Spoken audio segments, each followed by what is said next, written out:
Hello and welcome to Daily Records. I am Tommy Burton and we're going forward with the 80s and we're going to talk about a Genesis album. And I've talked about Genesis before here, but this is their 80s release, their 13th album, released on June 6, 1986, Invisible Touch.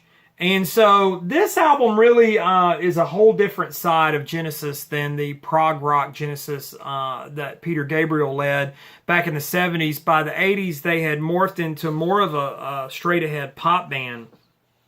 And so this album probably became one of their biggest thanks to the hit title track.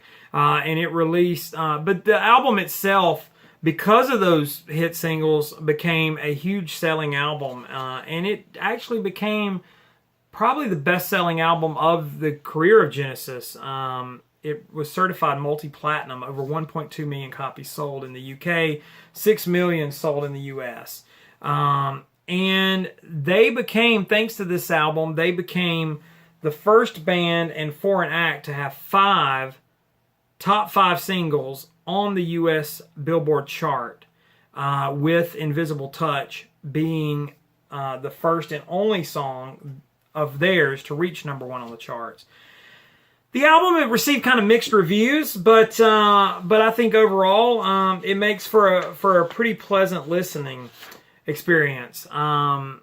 So after the self-titled Genesis album came out, which was a big sort of hit album, the band kind of took a break, and the three members, Mike Rutherford, Tony Banks, and Phil Collins, kind of worked on some different stuff. Mike Rutherford went on to form Mike and the Mechanics to have a couple of hits themselves. Tony Banks was working on his soundtrack material. And Phil Collins had come out with No Jacket Required, which became a huge, huge album in its own right, putting Phil Collins on the map as a solo artist.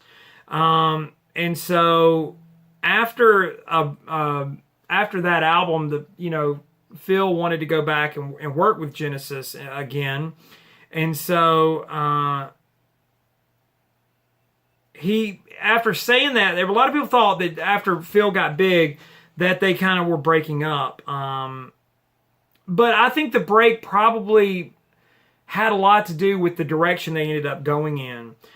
So they got back together and got together at the studio called The Farm in Surrey, and worked with Hugh Padgham, who produced a lot of big songs in the 80s, and had also worked with Genesis, so he wasn't a stranger to them.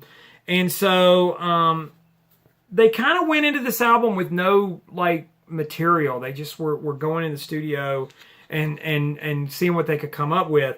The title track, Invisible Touch, kind of came together. The band was working on another track on here, The Last Domino, which became Domino. During the session, Mike Rutherford, he kind of started playing this guitar riff, and he had this echo effect, and Phil Collins just started improvising this lyric, "She seems to have an invisible touch." Yeah. Well, he ended up writing the lyrics, and that line became the hook of the song. And so the song sort of talks about, somebody getting under their skin. But they really were wanting to go some different places, but they kind of settled on it because it was so catchy. And a lot of people love it because it's a fun pop song. But also Tonight, Tonight, Tonight, that was a Tony Banks song, who was writing some different stuff, improvising. And Collins came up with the word monkey, and the working title of the song was Monkey / Zulu. But the whole lyrics were written around that word. And probably the one track that maybe links to maybe the older Genesis. Land of Confusion, which had a great music video. Folks that grew up in the 80s know that song very well. Mike Rutherford wrote that. He actually had the flu when he wrote it, and Phil Collins came over and he just sat at his bedside and wrote these lyrics. And he really wasn't aware of any of that. But there were several different things. In Too Deep is also another big ballad from the album. There were 5 singles: Invisible Touch, Throwing It All Away, Land of Confusion, In Too Deep, and Tonight, Tonight, Tonight. And they all reached the top 5, like I said before. And so it was a very rare thing to have happen. Now the album did receive mixed reviews, but at the end of the day, it was a huge commercial success. Definitely more pop oriented than the progressive rock sound that Genesis was known for.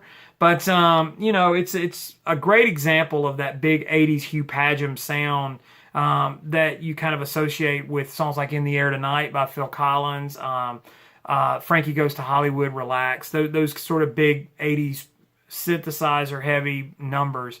So Invisible Touch, worth checking out for that. Today's Daily Record. Like, comment, subscribe, and share. Follow me on Instagram and Twitter. It's TommyBurton75. In the meantime, I'll see you all again tomorrow with another Daily Record. Bye.